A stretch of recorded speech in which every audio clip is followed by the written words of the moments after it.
Hello Queens, before this series starts I just wanted to come on here and give an introduction of what the series is going to entail. So welcome to the Sisters Diaries. I'm so super excited that this is finally out for you guys to watch.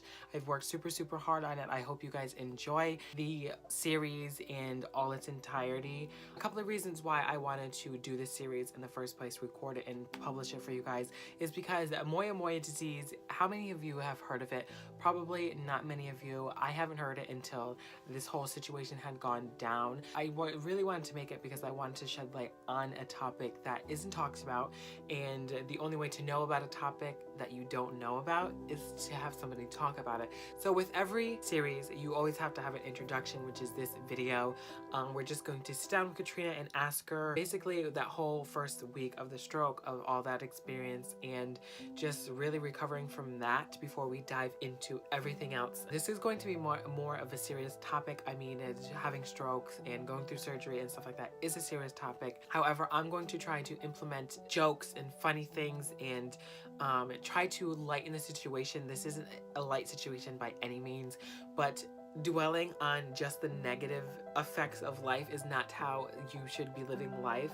Yes, negative things are going to happen. Yes, you always have to find something to get you through it, something that's funny, something that lifts your spirits up. So I am going to implement some funny things in it. This is by no means being disrespectful to Katrina or to anyone going through the Moyamoya disease. I'm just simply doing this because I don't believe in just being down all the time, having a negative outlook on life. It pays you nothing to live a lifestyle in negativity. So let's open the book and dive into the pages of my sister's diary.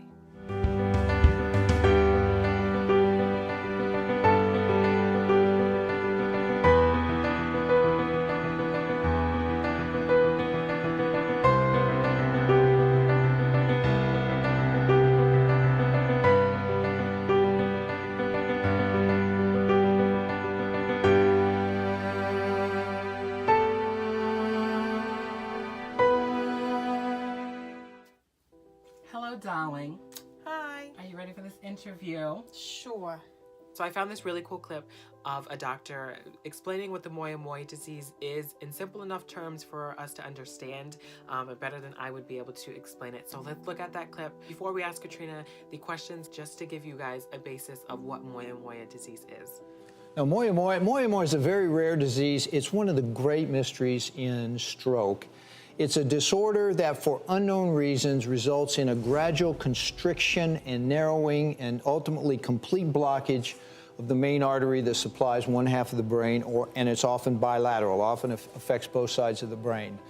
It was initially described in Japan, and Moyamoya refers to that pattern of abnormal blood vessels that appears on an angiogram, a brain blood vessel test. So when the main artery closes, it's like shutting down the freeway, and all the traffic, the circulation goes through the surface streets, and you get a haze on the image. And Moyamoya in Japanese apparently means puff of smoke, and that's what the diagnostic study looked like. All right, so now that you guys have a little bit of understanding of what Moyamoya disease is, let's go into asking Katrina about the night that it all happened, it all went down, and the night where her life literally changed. So when did the stroke start, or like when did you feel like something was happening? Even if you didn't know it was a stroke, that you felt something was off, something was not right. I was leaving Walmart. Like, I felt weird, but I didn't think anything of it, so I started driving home. Weird as in like what? Like what did it? Like, my right side felt heavy, but at the same time I couldn't like really move it. So let's go on to the drive home. Explain everything that went down. Your right side was heavy, so obviously that's going to hinder some of your mobility. So just give us like a synopsis of the ride home. That shit was funny. So again, I didn't have feeling, but I'm used to not having feelings sometimes because of my nerves from my back surgery. So I didn't think anything of it. But then I was noticing that like it was getting not worse, but it was like even more heavy, and I couldn't move my foot to go on the pedal. I couldn't do all that. So at one point on the highway I was doing 5 miles per hour, so I tried to turn over, and I sat there for a couple seconds and then I got the feeling back. So I was driving home. Somehow from the exit off, I hit something. I don't remember hitting something. And then driving to the house, I went past the street because I couldn't turn, because I couldn't get my foot to go on the brake. So then I was going past our house and I ended up in some guy's driveway for like a good 45 minutes. I got my feeling back somewhat, so I was like, I'm okay. So I drove and I went home and I ran into the house. Hitting the house was definitely an experience. We are going to get into them details a little bit later on into this video, but for right now, I just want to know, so before waking up in the hospital, did you know or have a feeling that it was a stroke?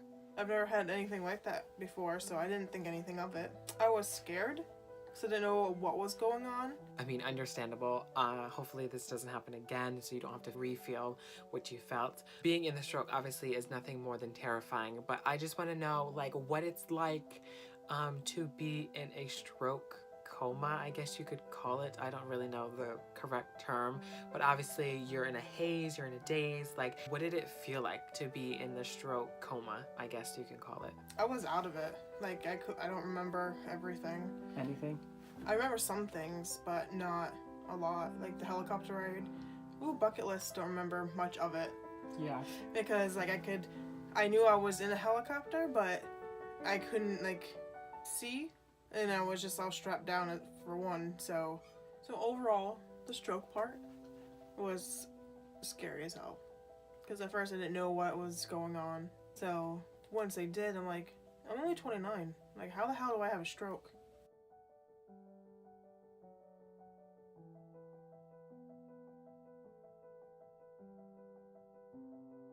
So now that we have some questions down of what it felt like to be in the stroke and what it felt like to drive home, let's just go from the beginning of the story and tell us from like work all the way to home and tell us everything that happened, to go chronological order of what happened in that whole time span. So I got out of work at 2. I didn't get home until like 5. So there's that big span of stuff I don't even remember.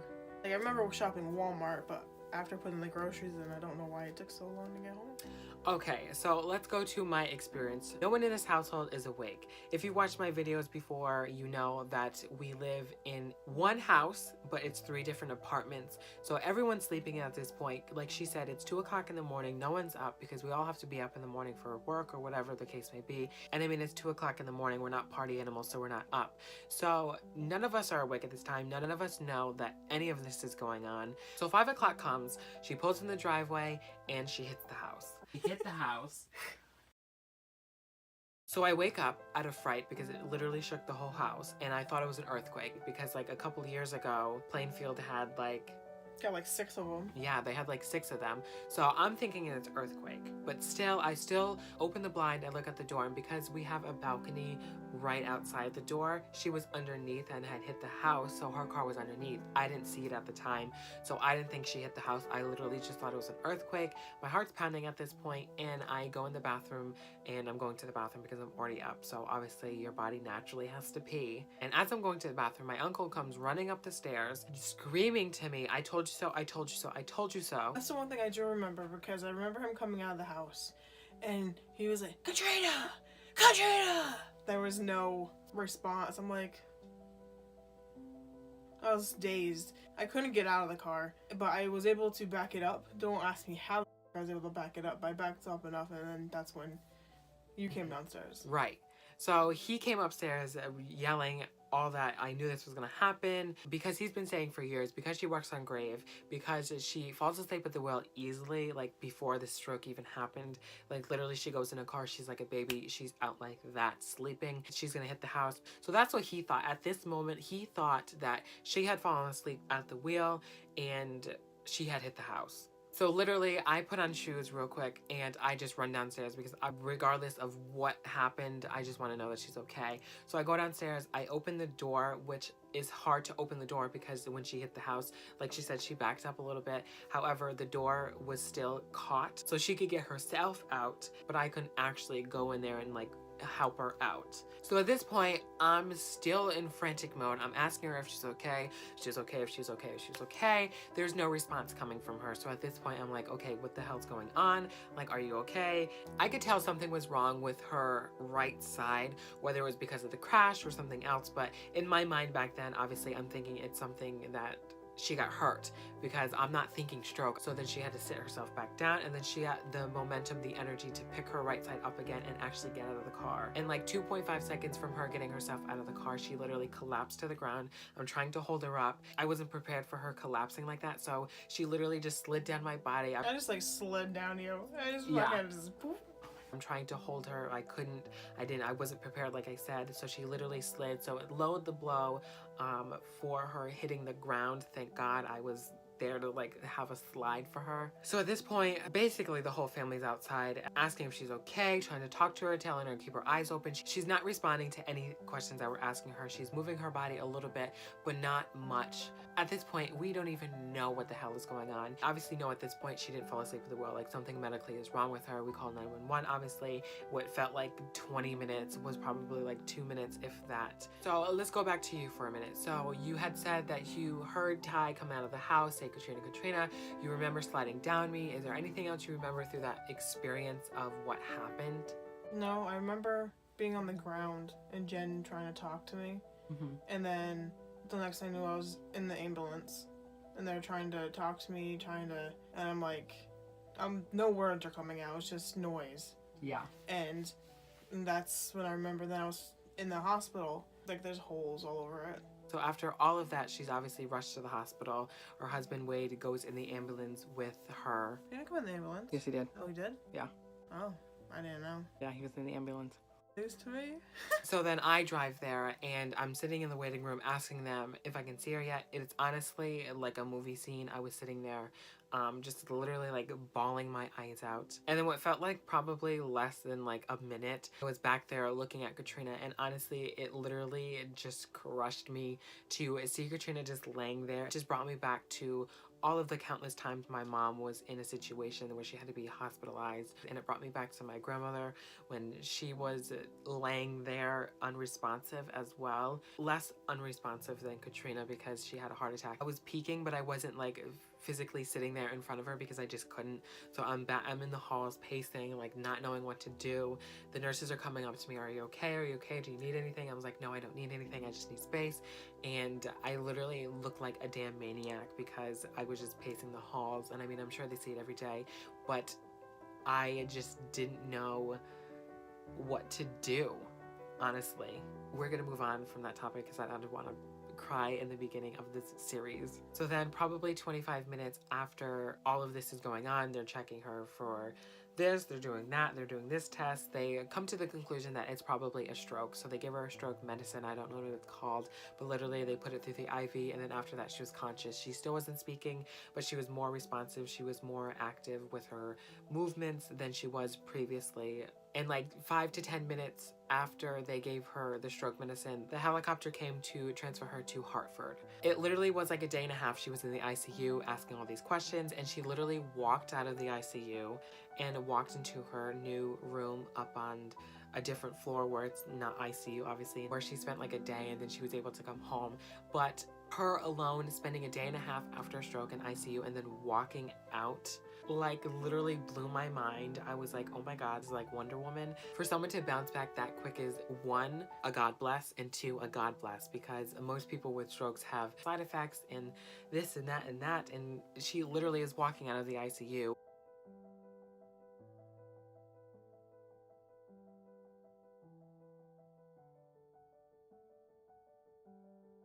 So from there, when she was in the regular room, they did more tests and they diagnosed that she had the Moya disease. So throwing it back to you, because I know I'm talking a lot, sorry. What was it like in the hospital when I wasn't there? I know I was there daily, but I wasn't there 24/7. So what was it like doing all the tests, the nurses, the care, and all of the stuff in between? The stroke center people were amazing. I had one nurse, I can't remember her name, but she was out of this world. Like, she was there anytime I needed her, anytime I had an issue. It wasn't bad there. That's when they asked me every hour where I was, what's the year. That was the frustrating part, because I knew where I was. I didn't say it all the time. I didn't know, like, my name. You could tell on her face that she knew where she was. She knew all of the questions they were asking her, but she just couldn't I was speak. so freaking pissed. I'm like, I know where I am. I know the year. It's just my brain wasn't computing to my mouth. It's just like, say this year today. And sitting back on the sideline watching her, the frustration, it's obviously frustrating for me, and it's obviously 1,000 more times frustrating for you to go through that experience. I can't even imagine knowing what I want to say and not being able to say it because of whatever reason. Like he said, I walked out of the stroke center and went into a normal room. And then there they did it every 3 hours, where I was, what year it is, and so on. And there I had to get CAT scans, I had to get an angiogram. That's when they go through a vessel in your groin to take pictures of my head, which that sucked. After that, I couldn't move, I couldn't do nothing. I had to stay still for 3 hours. I couldn't move, and I don't do good laying on my back for 3 hours. So then after that, like, my back was shot. Everything that happens to her is always super rare, always that 1%, always that 5%. Honestly, we're not going to go through her whole history, medical record. She's definitely been through a lot for a 29-year-old. Still going. It's me on a platter. So what are the next steps that you have to take in order to prevent another stroke, to get rid of the moya-moya disease, if that's even possible, or any other option in this moya-moya disease process? What is the next step that you have to take? Surgery's next. That's coming October 25th.